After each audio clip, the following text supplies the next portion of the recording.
good, YouTube? It's your boy Hitman. Oh, excuse me, coming at you with another reaction video. Not today, due to the fact that I've been going through some things and everything on Streamlabs specifically, and I just figured out OBS. We just gonna and there's been videos that has been posted that I should have been reacting to.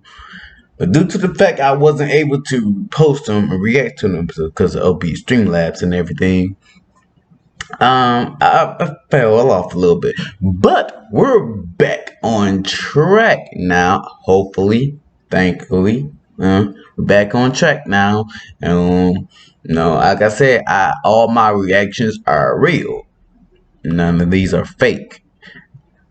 I did not want to come back on here talking about some I already seen this video, react to it.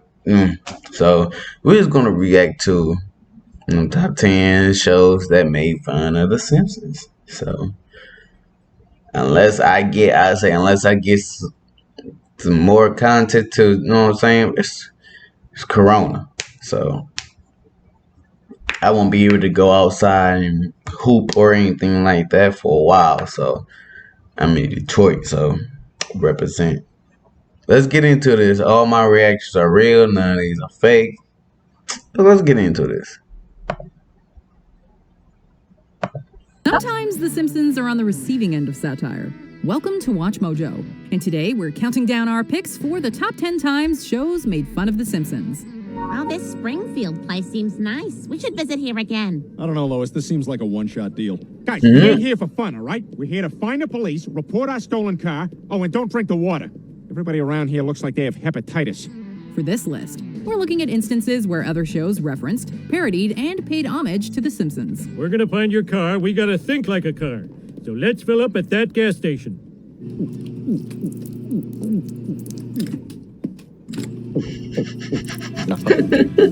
If you like what you're hearing, be sure to check out the full song at the link below.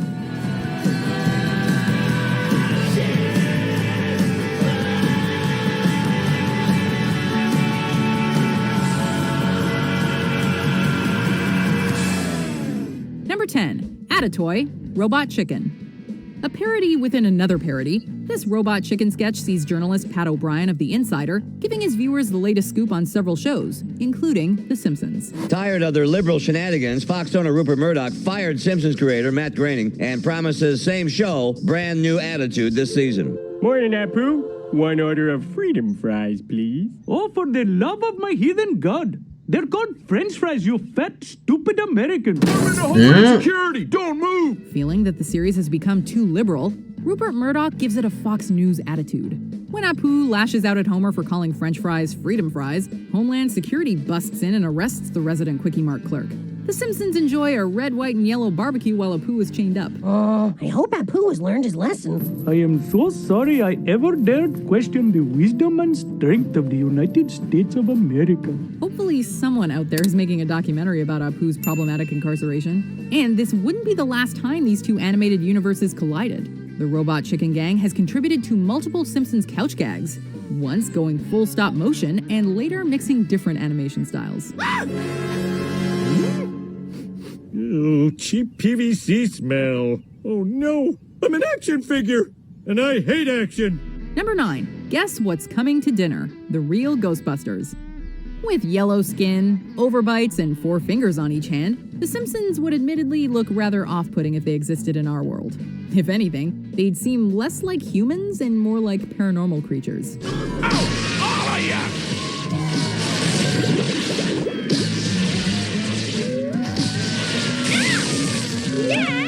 Sorry, Buggy Boy, but this is war! The real Ghostbusters even poked fun at their odd appearances in this episode. Coming back from vacation, the Ghostbusters are appalled to find that their headquarters has been taken over by a ghostly yellow family that's clearly modeled after The Simpsons, as well as the Bundys from Married with Children. Of course, the grungy family is far more grotesque. I ain't even seen this episode. The grungies eventually decide to relocate, although it's uncertain where they'll go next. It's impossible to get any peace and quiet around here. Val, you've got something to say, remember? Well, you did kind of save my kid. Guess I should Thank you. Maybe Maud Flanders has a room for rent in the afterlife? Too soon? But I've been wondering if your decision to take Maud was, well, wrong. Unless this is part of your divine plan. Could you just give me some kind of sign? Anything.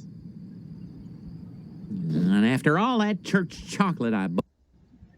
The Martins here just realized they outgrew their home, so they used Rocket Mortgage to finance their next one. Need to know if your next home fits your budget and your family? Rocket can. Bought. Number 8. Dial M for Mother, The Critic. Well, that's a clip from the new remake of Pride of the Yankees. The studio changed the ending because test audiences thought this one was nicer. Well, let me tell you, life is not all happy endings, and you're mature enough to know the truth. The Critic was an all-too-short-lived animated series created by Al Jean and Mike Reiss, who served as co-showrunners for The Simpsons Season 3 and 4. Jean returned as showrunner in Season 13, holding the position ever since. You might remember Jay Sherman from such crossovers as A Star Is Burns, which saw The Critic drop by Springfield for a film festival. Goodbye, Mr. Sherman. If I ever play Carnegie Hall, I'll give you a call. And if you ever want to visit my show... Nah, we're not going to be doing that. While The Simpsons never came to visit Jay, The Critic did allude to them multiple times. In this meta moment, Geraldo Rivera claims that Jay's references always go over his viewers' heads. Jay responds with an obscure reference, frustrating a family watching at home. The family changes the channel to Homer stepping on a rake and Bart saying a catchphrase, which is more their speed. First of all, it's been said that you talk over the heads of your audience. Well, Geraldo, to quote the last line of Gargantua and Pantagruel, "Ani soit qui malibans." They curb violence, but they allow this. Ay, caramba! Number 7. The Automated Animated Adventure, Garfield and Friends. This Garfield segment borrows a page from Duck Amuck, a classic Warner Brothers short in which the animator toys with Daffy Duck's reality. Hey, psst. Whoever's in charge here. The scenery. Where's the scenery? I remember this episode. Stand back, musketeers. They shall sample my blade. Aside from paying homage to the Looney Tunes, this episode also makes commentary on animation's increasing reliance on computers. When Garfield is digitized, he goes through a few different simulations, parodying He-Man, Muppet Babies, and various other cartoons that were popular at the time. Just when Garfield thinks he couldn't possibly look worse, he's given spiky hair and bulging eyes a la Bart Simpson. This is as bad as I could possibly look. I was wrong. This is worse. As far as Garfield is concerned, this is a new low. He probably would have felt more comfortable in scratchy skin. I brought you more lasagna, cousin. Number 6. A big piece of garbage, Futurama. It took almost a decade and a half for The Simpsons and Futurama to have a full-blown crossover on the small screen. Ooh.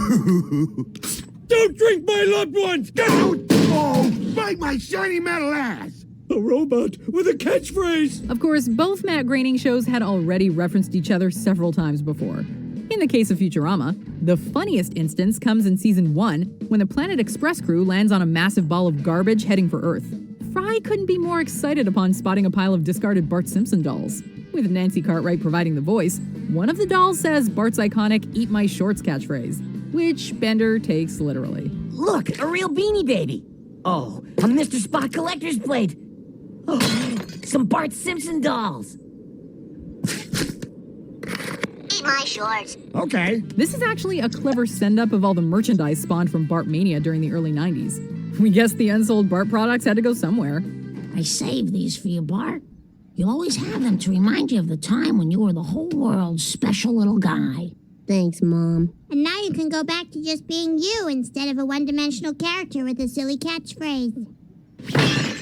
Ay, caramba! Number 5. Weekday Afternoon Live, Tiny Toon Adventures. While this Tiny Toons episode primarily satirizes SNL, the guest host is unmistakably a Bart Simpson caricature, albeit with purple skin instead of yellow. Thanks, man. I'm Blard Simpleton. You know, I was nervous about doing this show, but hey, I've been working in cartoons all my life, so what's the big deal? Like Bart, Blard Simpleton is from an animated show that's fairly grounded in reality. Blard is in for a rude awakening when he arrives on the Tiny Toons set, where characters are blown up, eaten alive, and maimed on a regular basis. Unfortunately for Blard, he cannot renege on his hosting duties, and ultimately winds up falling through the stage with the rest of the cast. Blard is voiced by Tress MacNeille, who also voiced Babs Bunny.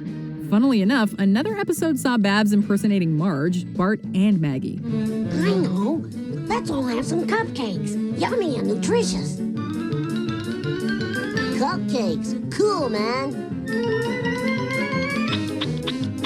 Even more fitting, MacNeille has also voiced various supporting players on The Simpsons. I collect pictures of cakes that I clip out of the magazines. It all started in 1941, when Good Housekeeping featured a photo of a lovely cake. You wouldn't happen to have any real cakes around here, would you? Oh my, no, I don't care for cake. Too sweet. Number 4, Duckman and Cornfed in Haunted Society Plumbers. Duckman. Founded by former husband and wife Arlene Klasky and Gabor Chupo, Klasky Chupo provided the animation for the original Simpsons shorts on The Tracy Ullman Show. Fresh chocolate chip cookies. Oh, don't touch those yet. They're very, very hot. Aha, no one's around. The perfect crime. The company also produced the first 3 seasons of The Simpsons before branching out with shows like Duckman. The Duckman crew made a couple of allusions to their Simpsons roots, most notably in this episode. After cracking a haunting case, Duckman and Cornfed are rewarded with donuts. Donuts? At least there's one thing we can be grateful for. There's no such thing as ghosts. They're suddenly confronted by what appears to be a real ghost, which turns out to just be Homer under a bedsheet. Dan Castellaneta himself cameos as Homer and even recycles a line from an old Tracy Ullman short. The perfect crime. What the hell are you staring at? The episode was nominated for a Primetime Emmy, although it ironically lost to The Simpsons. Number 3, Channel Chasers, The Fairly Odd Parents. On a journey through the airwaves, Timmy Turner inserts himself into numerous parodies of classic cartoons. I remember this. This is the Christmas special that I used to watch every year with my parents. One of the shows Timmy enters is called The Feldmans, which commences with a faithful recreation of The Simpsons intro. Following a chalkboard gag, Timmy darts out of detention with Cosmo serving as a skateboard.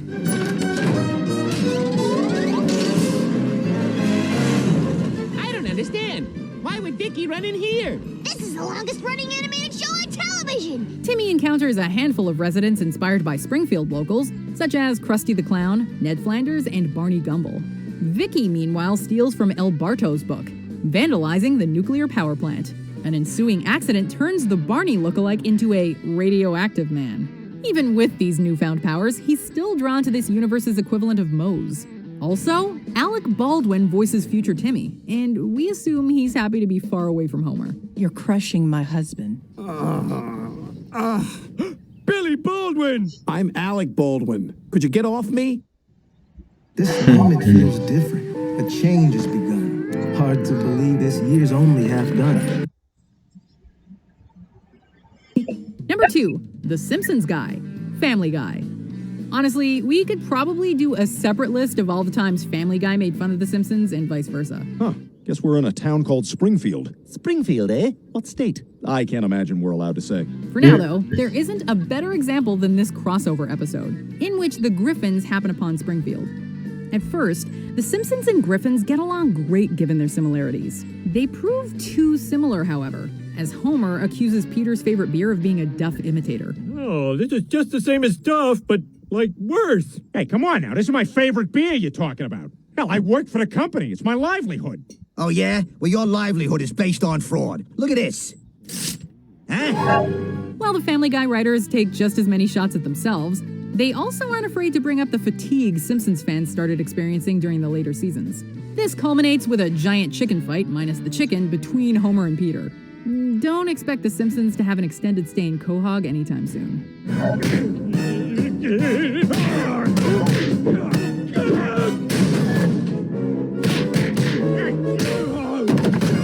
Look, when you're on the air for over 30 years, People are gonna reference you every once in a while. It's a compliment, mostly. Strange as it may seem, I would actually qualify our number one as a compliment in many ways, even though these guys are usually known for mocking people. So, let's look through some honorable mentions, and then we'll see the top time a show made fun of The Simpsons.